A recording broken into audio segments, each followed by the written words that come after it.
គំរូវិឡាតូដែលមាននៅក្នុងគម្រោង MR Grandeur គឺឥឡូវនេះគឺយើងបានរៀបចំបញ្ចូលគ្រឿងសង្ហារឹមរួចរាល់ 100% ហើយបងសម្រាប់បងដែលគាត់ទន្ទឹងរង់ចាំចង់មើលការដេក័រក៏ដូចជារៀបចំគ្រឿងសង្ហារឹមនៅខាងក្នុងផ្ទះនេះរួចរាល់បងអាចអញ្ជើញមកទស្សនាផ្ទះគម្រោងមួយនេះដោយផ្ទាល់បានណាមិនថាតែសួនខាងក្រៅផ្ទះក៏ដូចជាការរៀបចំនៅខាងក្នុងផ្ទះទេគឺស្រស់ស្អាតម៉ូបែប Classic ហើយក៏ជាវិឡាដែលកំពុងតែពេញនិយមបំផុតនៅក្នុងគម្រោង MR ផងដែរសម្រាប់ផ្ទះវិឡាតូមួយនេះយើងមានរហូតដល់4បន្ទប់គេង5បន្ទប់ទឹកឯណោះមិនថាកន្លែងទទួលភ្ញៀវទទួលទានអាហារ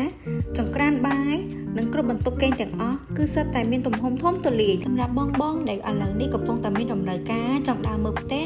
អាចក៏លេចមកមើលវិឡាតូមួយនេះបានណាទាំងផ្សារទំនើប Aeon 3 រលីយន្តហោះថ្មីនិងសាលាអន្តរជាតិជាច្រើនគឺសុទ្ធតែនៅជុំវិញគម្រោងផ្ទាល់តែម្ដងទាំងទីតាំងស្អាតតម្លៃសមរម្យផ្ទះស្អាតបែបនេះ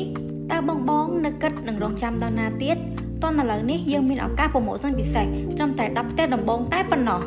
តើនៅមានឱកាសចំណេញច្រើនបែបនេះបងកុំភ្លេចធ្វើការណាត់ជួបយើងខ្ញុំឥឡូវនេះបានដើម្បីអញ្ជើញមកមើលទីតាំងដោយផ្ទាល់បានណា